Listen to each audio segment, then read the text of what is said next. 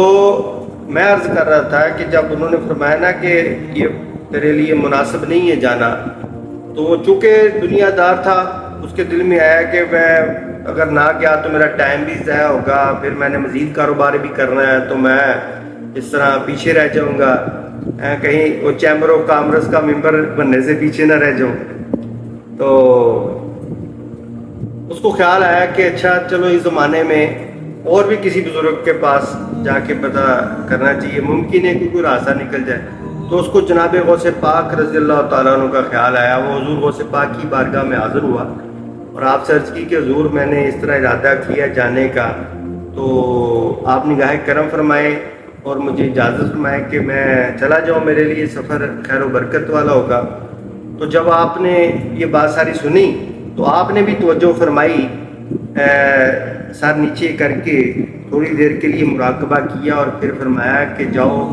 اللہ خیر کرے گا، انشاءاللہ تمہیں فائدہ ہو۔ اب ان بزرگوں نے تو کہا ہوا تھا کہ نہ جاؤ، نقصان ہے، اور جناب غوث پاک نے فرما دی کہ جاؤ، کوئی بات نہیں، انشاءاللہ تمہیں فائدہ ہوگا۔ تو وہ خوش ہو گیا کہ چلو شکر ہے بھائی، بڑی بارگاہ سے مجھے اجازت مل گئی۔ تو وہ چل پڑا، قافلہ تجارت کے سارے ملک میں پہنچا، تو وہاں پہ جا کے اس نے تجارت کی، خوب مال بیچا، خوب منافع کمایا۔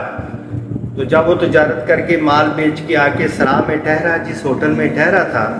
اس زمانے میں سرائیں ہوتی تھی، آج کے دور میں ہوٹل ہیں،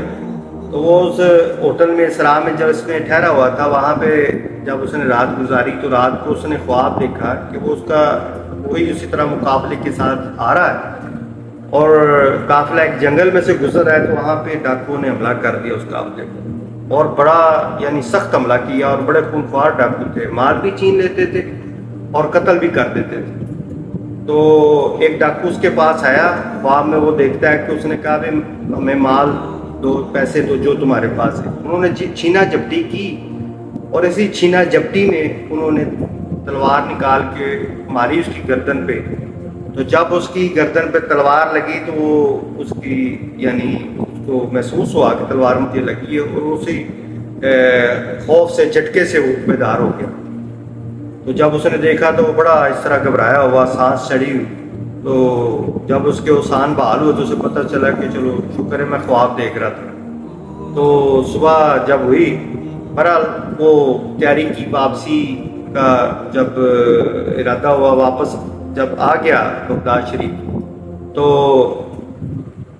جناب غوث پاک رضی اللہ تعالیٰ عنہ کی بارگاہ میں حاضر ہوا، تحفے تحائف پیش کیے، نذرانہ پیش کیا، اور عرض کیا کہ حضور آپ کی نگاہ کرم سے میں آ گیا اور مجھے بڑا فائدہ ہوا۔ تو پھر انہی بزرگوں کے پاس گیا جنہوں نے کہا تھا کہ نہ جانا تمہارے لیے یہ نقصان دہ ہے۔ تو جب ان کی خدمت میں پہنچا تو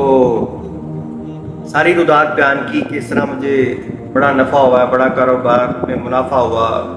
مجھے کوئی نقصان نہیں پہنچا۔ تو وہ مرد کامل جو تھے، ولی اللہ تھے، وہ فرمانے لگے کہ اچھا یہ بتاؤ کہ تم نے وہاں پہ کوئی خواب بھی دیکھا؟